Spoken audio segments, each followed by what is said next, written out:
Hi, Janice. I wanted to comment on your post because it was pretty comparable to what I had written in mine. And then on top of that, you had added some different citations that I found to be pretty interesting and kind of sparked some different thoughts of my own. So, in talking about it, I did not highlight the gender-based violence or the child sexual abuse.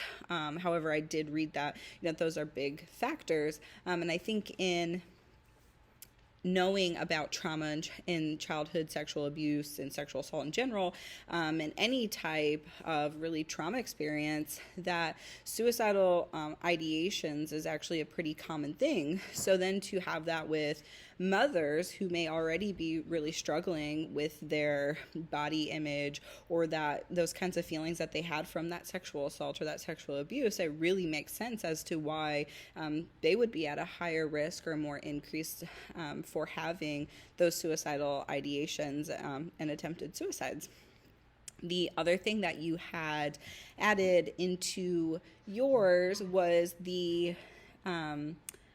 citation on the children in a refugee camp in Pakistan. And you had talked about that they had, these higher postpartum and mental disorders and so forth, which was pretty intriguing to me because that's not research that I had looked at, was over in Pakistan. And then you also highlighted that women in India actually commit suicide due to that family honor and fear of that social retribution. So that really sparked in me the level that suicide has of or being pregnant outside of wedlock, or having a child to preserve your family honor, how that value is so much more versus the committing suicide. Because in cultures or in certain religions, to commit suicide it's looked down upon. That is something that you don't do, so forth. And then to see that of oh, well, our family honor, it means more than this, so you should so thinking that committing suicide is a good idea was pretty shocking to me. I do think, however, you look at some of the stuff where if you look back on, the war of Iraq and Operation Iraqi Freedom and so forth, you see those things where, you did have suicide bombers and you had things like that. And so that it kind of also makes sense. However, I think for us in more of the Western culture of that, we have so many more resources for you, we would rather you not do that.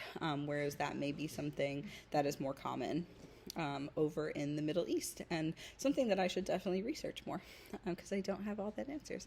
But again, you highlighted a lot of the same things I did, including the stigma, the substance abuse, the these just different risk factors that there are to potential for suicide ideations or completed suicide in peri and postnatal women.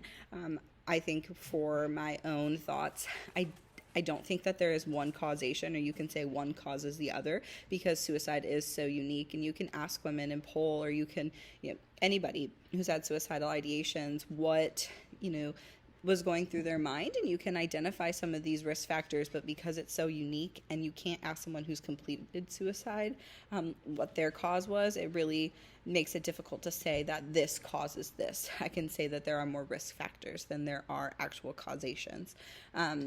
So I appreciated your post. You, again, had a lot of same similarities that I did, but also invoked some insight in me and, further questioning. And so I really appreciated that.